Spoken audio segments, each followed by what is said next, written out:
Goedemorgen. Goedemorgen. Ziet geen van hé? Ja hoor, ik doe een hele Gravenweg. Oh, ik had je een vraag.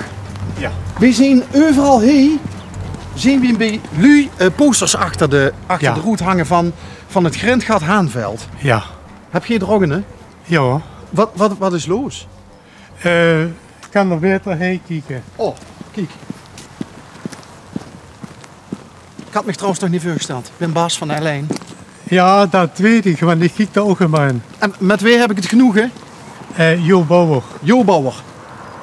Dat doogden we al. Ja. Het gaat vast om dat stuk grond door. Dat is het. Dat is het Haanveld. Ja, daar zit een scherp op. Ja. En die is de peert.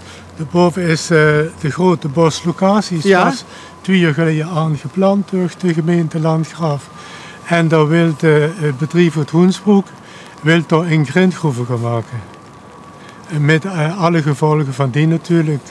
Nadelig voor het milieu, voor de natuur, voor de bewoners. Want het is stof- en geluidsoverlast. Plus dit is de aansluiting naar de buitenring. Dan moeten alle vrachtverkeer moet ook via de buitenring vertrekken. En dat is veel meer overlast. Aan de hand van de actiegroep gevormd, daar zijn we tegenin gegaan. En Daar zit je ook in die actiegroep? Ja. God, daar heb ik daar, meneer Bauer, heb ik ook nog in de goeie getroffen, ook nog. Ja, goed, de allerbeste is mijn schoonzuster, want dat is eigenlijk de grote karttrekker van de groep. Nou ja, maar je zou niet in de actiegroep zitten als je ook er niet voor de 300% voor in zou zetten. Ja. Maar wanneer zou je dus door mij willen beginnen dan? Ja, nou, dat loopt al sinds 2017. Er zijn er proefboringen geweest. Of er genoeg grind zit? Ja, daar zit waarschijnlijk veel grind en zand in. Maar wat wil ik nou zeggen? Oh ja, dat heb je ook al gratis en voor niks, hè? Ja hoor. Ja, Ja. Van hand hier alles gratis en voor niks. Oh man! Maar niet te goed dingen. Nee. Wanneer willen ze beginnen? Dat grindbedrijf had gezegd, zo gauw er draagvlak onder de bewoners is, gewoon voor met hen overleggen en plannen maken. Maar dat draagvlak is er niet. Waardoor de gemeente Landgraaf vorige week gezegd had, meneer, stop alsjeblieft met alle activiteiten. Volgens de gemeente gaat dat niet door. En bij de gemeente Kerkroo is dat ook aan de orde geweest. Er zijn zelfs verschillende partijen die zich daarachter gezet hebben. En eigenlijk is er dus geen draagvlak voor een grote grindgroeve daarachter. Maar toch maak je ook zorg?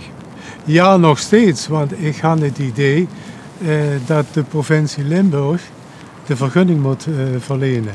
En wanneer die ja zou zeggen, Dan zien die gemeentes uitgebrood? dan denk ik dat de gemeentes weet uitgebrood wordt.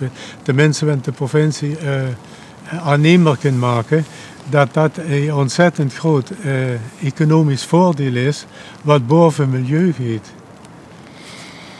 Over economisch voordeel gesproken. Ja. Kijk, als ik hier om me heen kijk, hè, we zijn hier net een beetje door de buurt gereden. Hè? Ja, Mooi grindpaadje, hè? ja zeker. De lui hebben voort natuurlijk, overal, de struikers er bijna over de grindtuintjes, hè, bij de lui. Ja, weinig onderhoud. Hè. Ja, juist, als ze het niet van schoefelen helst, dan groeien ze dichter aan de grindpaden in. Precies. Heb je zelf grind in de hoofd liggen? Ik ga weinig grind liggen achterom. Omdat ik niet alles wil verharden, zodat het regenwater nog kan voetzakken. Maar ik ga alleen maar een kleine border, daar ligt het van split in. Maar het is wel zo dat het is hip om tegenwoordig grind in de tuin te leggen. Het liefst in allerlei kleuren. Maar eigenlijk, ja juist, dus eigenlijk zou je goedemorgen, zou je dan deze buurt ook niet direct het goede voorbeeld moeten geven door al het grind gewoon de route gooien? Ja, misschien met dat als voorwaarde gesteld werd, dat we dat ook nog wel doen. Of gezoeid, en dan zoeit je het met, wat was dat nou, een schoonzuster van hoe? Die voorzitter van de actiegroep? Ja. Ja, dan zoeit je misschien met die eens moeten overleggen dat als allerlaatste ultieme redmiddel, dat je gewoon hier in de buurt, dan hoort je een aantal grindwagens, zandauto's. Ja. Dan gaat je bij iedereen het grind uit een hoofd halen en dan gaat je dat bijvoorbeeld bij, ik noem maar wat, bij de provincie Aanbieden bij de ontgronder. of bij de gouverneur. Ja, zo ook. Dan zeg je tegen de gouverneur Theo, Ja. Met ten nog plaats. hier kunt je voorlopig mij verroeien in een tuin. Maar het is nu natuurlijk wel zo, je hebt het over economisch belang, hè? Maar dit is nou precies wat economisch belang is. Hè? Er kan dus geld verdiend worden aan Grint. Ja, ik weet het. Maar tegenwoordig steekt milieu en dergelijke ook heel hoog in het vaandel van allerlei verenigingen.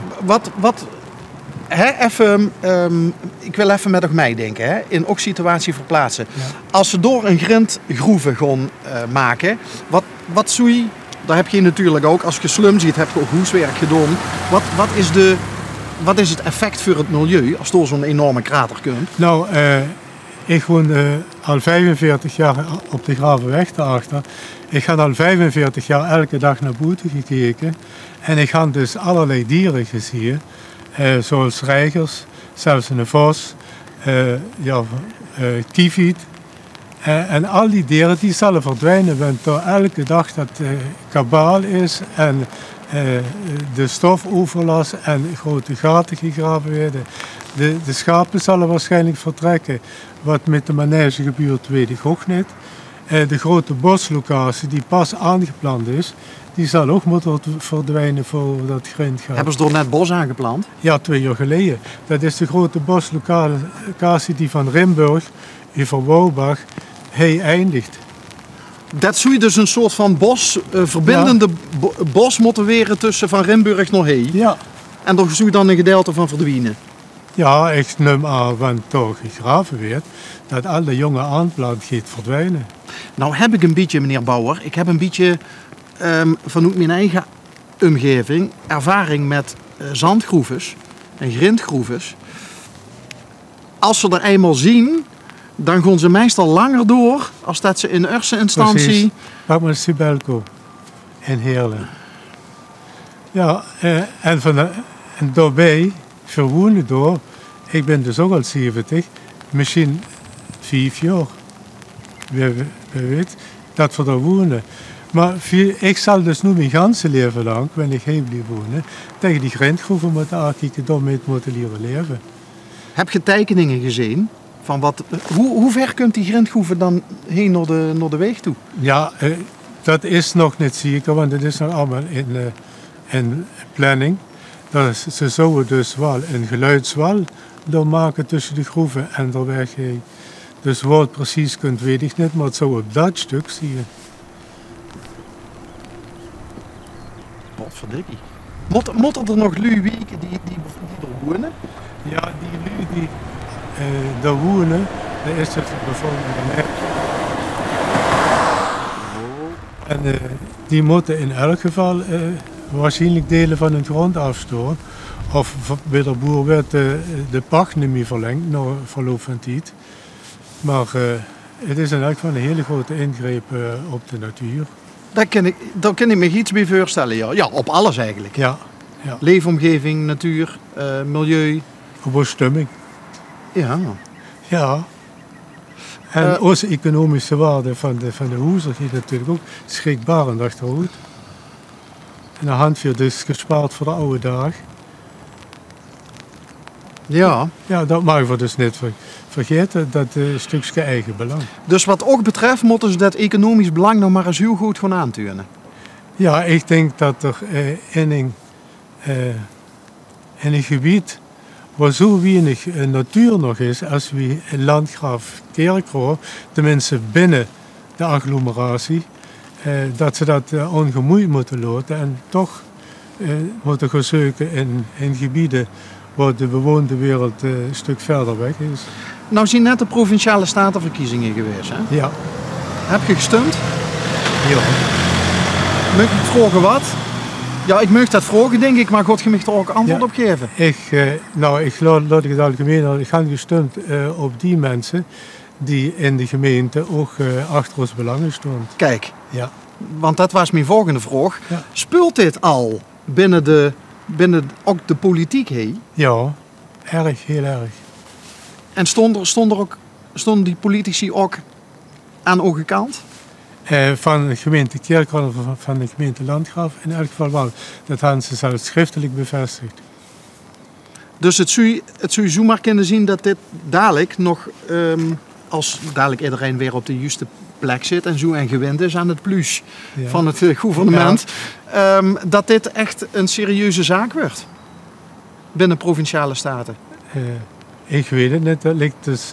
Ja, want je hebt er wel op gestemd, hè? Ja, maar dat ligt dus ook aan het feit in hoeverre dat de ontgrinder wil doorgaan met zijn plannen en plotseling zegt van het algemeen belang, het draagvlak van de bewoners, dat telt voor mij niet meer.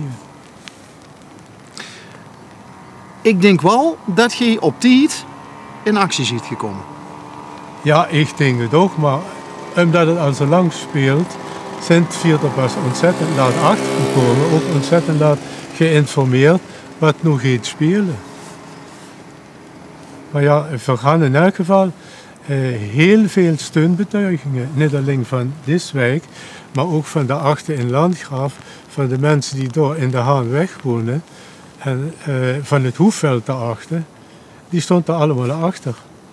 En we moeten ook kijken dat we dus die spanning erop blijven houden. Ja. Mag ik ook heel veel succes wensen? Jazeker. Dank Want u. ja, het is toch, hoe moet ik het zeggen? Het is toch niet leuk wat er in het vooruitzicht staat. Als ze hier woont en het gaat door. Ja, nou, het is zo lang zo mooi geweest hier in Diswijk. En dan opeens gisteren vrezen voor gewoon een aantasting van die leefplezier. Ja. En misschien zou je tegen de mensen toe kunnen zeggen van als je erover nadenkt om grind in de hoofd te doen, niet aan beginnen, zet er maar 5 viooltjes in of zo. Ja, viooltjes en er zijn nog een hoop mooie bloemen. Juist. Die hoeven niet per se in de tuin. Bodembedekkertjes of zo, dat er ook geen onkruid doorheen komt. Hoeft er ook niks aan te doen. Ook ja, en de onderworteldoek. Ja, gesubsidieerd door de provincie. Ja. Bodembedekkers. Ja.